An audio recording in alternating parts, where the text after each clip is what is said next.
ganjaran bagi pengkhianat.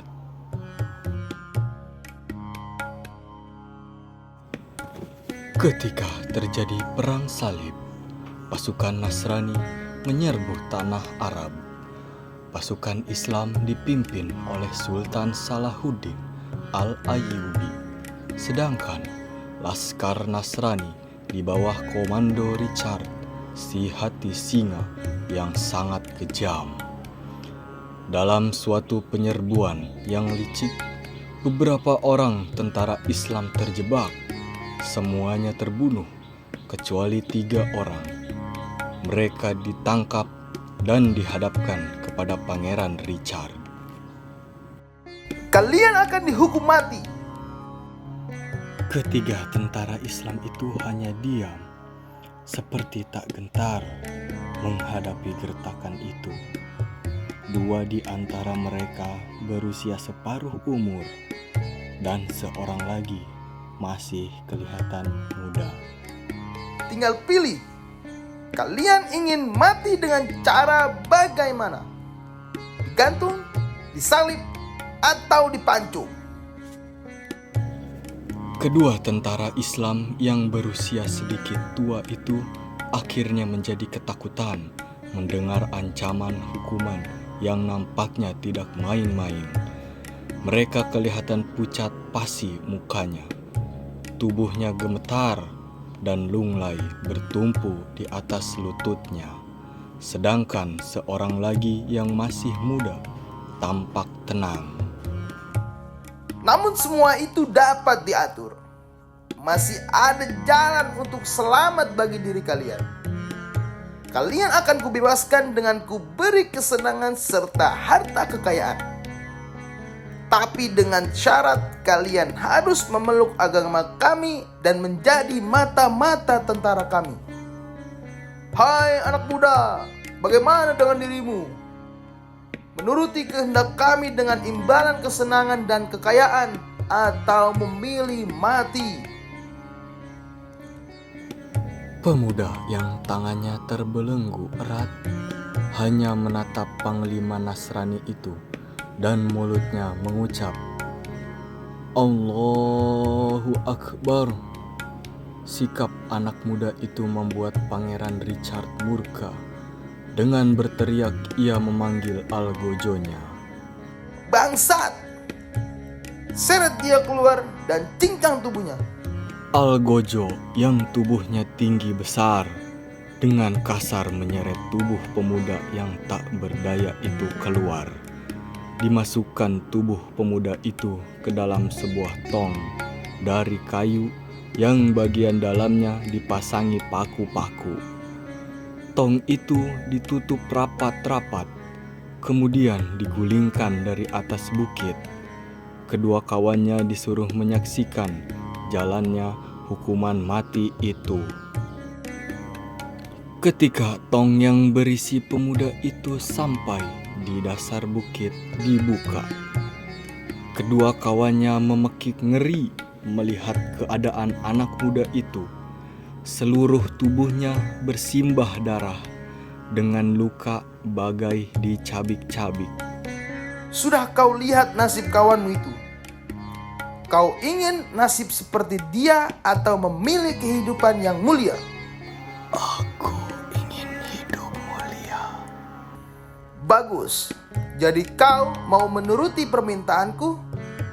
Mau mata-mata kami? Tidak, Lalu apa maksudmu?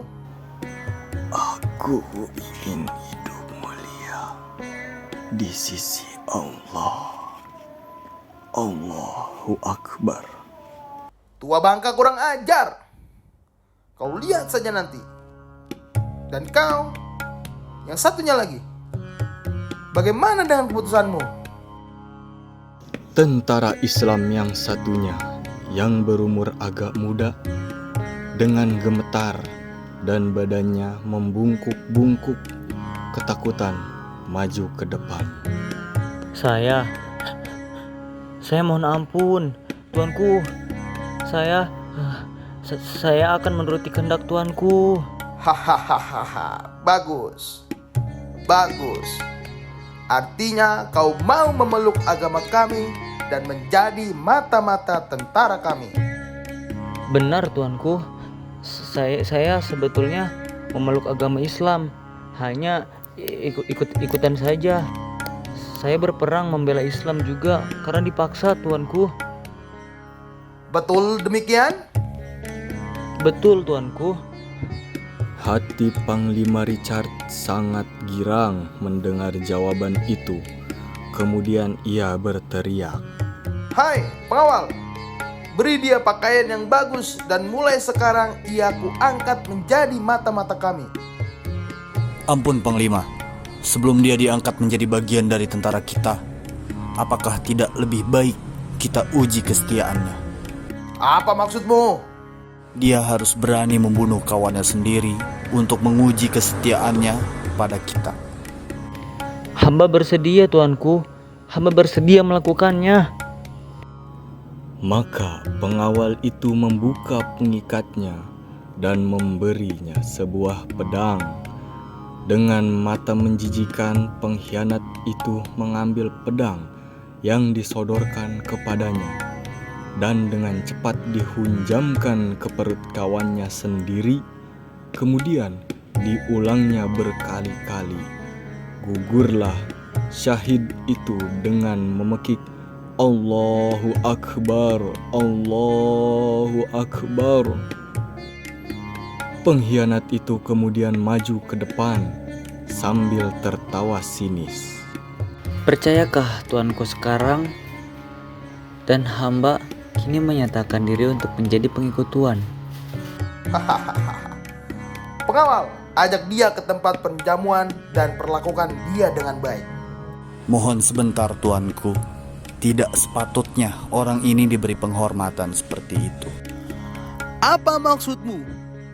Bukankah dia telah melaksanakan tugasnya dengan baik? Justru karena itulah kita harus berhati-hati, tuanku, terhadap kawannya sendiri yang telah bergaul cukup lama. Dia tega berbuat kejam, apalagi terhadap kita yang baru dikenalnya. Hamba yakin suatu ketika dia pun pasti akan mengkhianati kita. Mendengar penjelasan pengawal itu, Panglima Richard mengkerutkan alisnya, lalu mengangguk. Ampun tuanku, hamba sekali-kali tidak akan berani melakukan itu. Tuanku Panglima, sifat khianat adalah sifat terlaknat. Kalau suatu hari dia melarikan diri dan membeberkan semua keadaan serta pertahanan kita kepada tentara Islam, apakah kita tidak akan hancur? Lalu apa yang harus kita lakukan terhadap orang ini? Hukum dia dengan kejam, melebihi kematian kedua sahabatnya yang kesatria itu. Algojo, masukkan pengkhianat ini ke dalam kandang singa. Dengan meraung-raung minta ampun, pengkhianat itu diseret ke kandang singa. Dia menangis dan meratap untuk diampuni. Akan tetapi Panglima Richard tak memperdulikannya. Sebentar kemudian terdengar raungan singa yang diiringi jeritan memilukan.